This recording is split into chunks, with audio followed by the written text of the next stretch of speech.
என்ன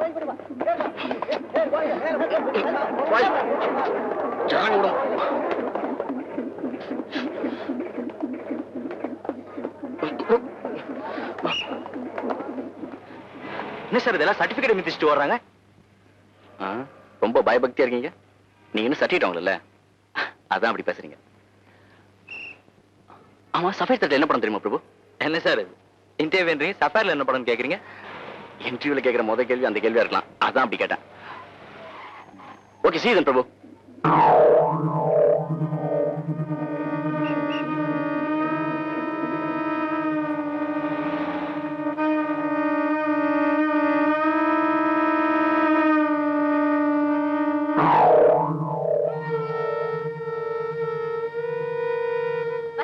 காலங்களில் முத்துக்களும் பவளங்களும் தெருக்களிலே குவித்து வைக்கப்பட்டிருந்தன. செய்தவர்கள் ஒருவன். அவரது ஆட்சி காலத்தில் முத்தங்காடிகளும் பவளக்காடிகளும் நிறைந்திருந்தன. அவரது ஆட்சி காலத்தில் முத்தங்காடிகளும் பவளக்காடிகளும் நிறைந்திருந்தன. வசந்த விழா காலங்களில் போய் கோதுமையை வாங்கிட்டு வா நான் கத்திக்கிட்டே இருக்கேன். நீ போய் வாங்கிட்டு வரவே மாட்டேங்கிற. நாளைக்கு வியாழக்கிழமை இப்படி ஈச்சர்ல உட்கார்ந்துட்டு மோட்டு வளையத்தை பாத்துக்கிட்டே இருந்த இந்த வாரம் கோதுமை அம்போதான் போ. வசந்த விழா காலங்களில் முத்துக்களும் பவளங்களும் தெருக்களிலே குவித்து வைக்கப்பட்டிருந்தன. வசந்த விழா காலங்களில் நான் ஒருத்தன் படிச்சுன்னு இருக்கிறேன், உனக்கு தெரியல? நீ குமுதத்த நாளைக்கு படிக்கலாம். எனக்கு நாளைக்கு மல்டி டெஸ்ட். வசந்த விழா காலங்களில் ஆமா, தொண்டைக்கிலேயே படிச்சு 90 மார்க் வாங்க போறேன். அம்மா இது பாருமா. வசந்த விழா காலங்களில் முத்துக்களும் பவளங்களும் அவகிட்ட என்ன தகராறு? இங்க பார், ஒரு டிராயிங் போட்டுருக்கேன், எப்படி இருக்கு? முத்துக்களும் பவளங்களும் நீ வரைஞ்சியா? ஆமா, நல்லா இருக்கு. அது தெரியுதுடா, அர்த்தம் புரியுதான்னு. ஆமா, எதையாவது கிரிக்கெட் வந்து அர்த்தம் புரியுதுன்னா இதெல்லாம் யாருக்கு தெரியும்? வசந்த விழா காலங்களில் இந்த ஜென்மத்துல உனக்கு வேலை கிடைக்காதா? குவித்து வைக்கப்பட்டது. பூங்கதே, வசந்த விழா பூங்கதே, இங்க பார், நீ புத்திசாலி பொண்ணு, உனக்கு அர்த்தம் புரியுதான்னு சொல்லு. நீ வரைஞ்சியா? ஆமா. சகிக்கல, உன் மூஞ்சி அட்ட இருக்கு. எனக்கு ஹோம்வொர்க் ஒன்று வரைஞ்சா வரும் தெரியா? இந்த ஜென்மத்துல நீ 9வது தாண்ட மாட்டடி. நீ ஏன் ஒரு அரக்கன் தாண்டி என்ன சொல்றியாக்கோ? டேய், எப்ப பார்த்தாலும் படம் வரையறேன் பாட்டு பாடுறேன்னு அலையறியடா. என்னைக்காவது ஒரு நாள் நீ ஏன் பாட புத்தகத்தை எடுத்து வச்சு படிச்சிருப்பியாடா? டேய், உன் புத்திசாலித்தனம் நீ போடுற படத்துல இல்லடா, வாத்தியார் போடுற மார்க்ல இருக்கு. அடம் வரையறான் நான் படம். மனசுல பெரிய பிகாசோன்னு நினைப்பு.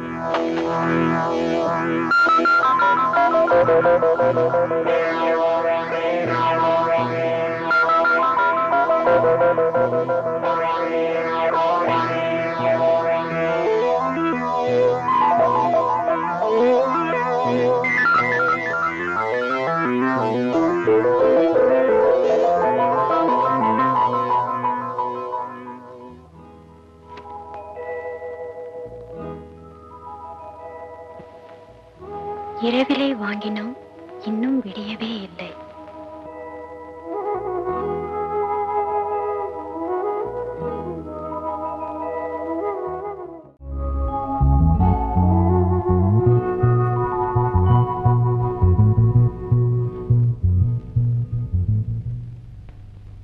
Excuse me.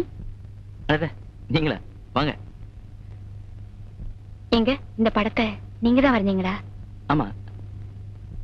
ரொம்ப நல்லா இருக்கு. படம் என்னவோ சின்னதா தான் வரைஞ்சிருக்கீங்க, ஆனா பெருசா எழுதிருக்கீங்களே. I like it. Thank you. ஆமா, அந்த படத்தை என்ன பண்ண போறீங்க? ஏன் வேணா எடுத்துங்களே. Thank you. பிராக்டிகல் நோட்ஸ் வாங்கலான்னு வந்தேன். ஐயோ, பிராக்டிகலா? என்கிட்டயா? தரேன், பட் பிராக்டிகலா உங்களுக்கு யூஸ் ஆகாது. ஏன்னா நான் பாடங்களை விட படங்களை தான் அதிகம் விரும்புறேன்.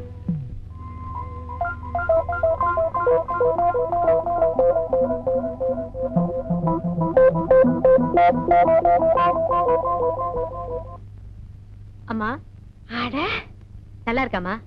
நீ வரைஞ்சதா புள்ள? ஏமா, வரைஞ்ச புள்ள ஒரு குழந்தை குழந்தைய வரையக்கூடாது, போயும் பரதேசி பையில வரைஞ்சிருக்கிற.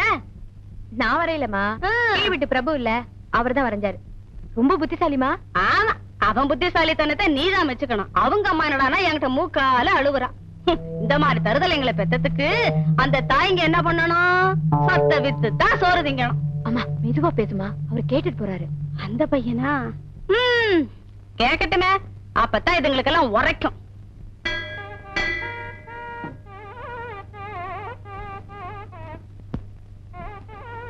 Hello, good morning. Good morning. Surya வந்து சுட்டாத்தா எந்திருப்பீங்களா? சாச்சா, அப்படிலாம் ஒண்ணும் இல்ல. நைட் நேரம் போறது தெரியாம ஃப்ரெண்ட்ஸும் கூட பேசி இருந்துட்டேன். ஆமா, நைட்ல நீங்க ஒட்டர் தானே மேல வந்தீங்க. உங்க ஃப்ரெண்ட்ஸ்? சாரி, என்னுடைய ஃப்ரெண்ட்ஸ் என்ன அறிமுகப்படுத்தல. என்னுடைய ஃப்ரெண்ட்ஸ் லட்சக்கணக்கில் கொட்டி கிடக்கிற நட்சத்திரங்கள், வட்டமா வந்து வாயடிக்கிற நிலா, சல்லி காசு கூட வாங்காம ஏசியா வீசுற அந்த தென்றல், இவங்க தான் என்னுடைய ஃப்ரெண்ட்ஸ்.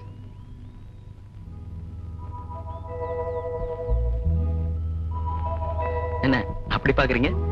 புதிரா இருக்கீங்களேன்னு பார்த்தேன். நான் எதுவும் தப்பா சொல்லிட்டேனா? அப்படிலாம் ஒண்ணும் இல்ல. மத்தவங்களோட உணர்ச்சிகளை மதிக்காத மனுஷன் கூட பேசி என் டைமை வீணாக்குறத விட இவங்களோட பேசுறது எனக்கு ரொம்ப பிடிக்கும்.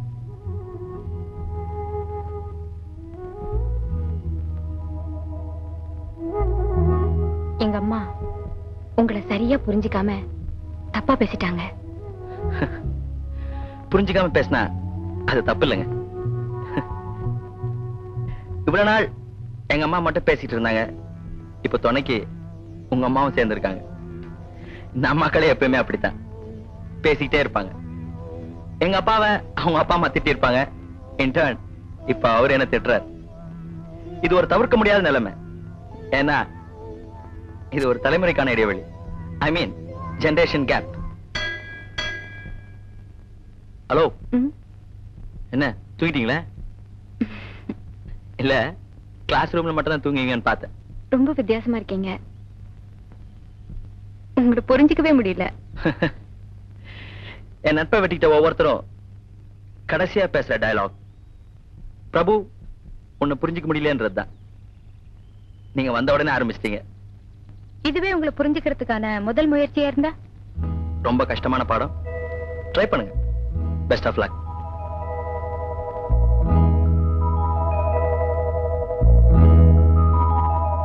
அம்மா, காலேஜுக்கு நேரமாச்சு, புறப்படுறேன். அடியே மகா, நீ நாகரிகமா திங்கிறியான்னு 4 இட்லி தான் வச்சிருக்கேன். அதையும் அந்த பியூன் நாய் வளர்க்கறானேன்னு நாய்க்கு போட்டு வந்துடாத. அம்மா மகா, இங்கிலீஷ் பாடத்துக்கு டியூஷன் வேணும். நீ எழுத்து விட்டு பையன் எம்ஏ படிச்சுட்டு வேலை இல்லாம கஷ்டப்படுது. இங்கதான் தெரிஞ்ச பையன், நம்ம ஊருக்கார பையன். நாளைல இருந்து வீட்டுக்கே வர சொல்லியிருக்கேன். அது யாருங்க நம்ம ஊர் பையன்? பையன் வந்த உடனே ஜாதகத்தையே கேட்டு வாங்கிக்க. ஆமா, புதுசா டியூஷன் கிடைச்சிருக்கல, பாட்டியங்களா? பாட்டியா? ஏன்டா வாயை புழக்கிற? கிழிஞ்சிட போகுது. என்ன பாட்டி, என்ன தண்ணி பாத்தியா கேட்க போறேன்? கை இருக்குது, கதவு இருக்குது, கீழே கடை இருக்குது, தட்ரா கைய. அண்டா கா கசும் அபூகா குகம் தீரந்திடும் சீசே. இங்க வச்சிருந்த கிராமர் புக் எங்க காணோம்?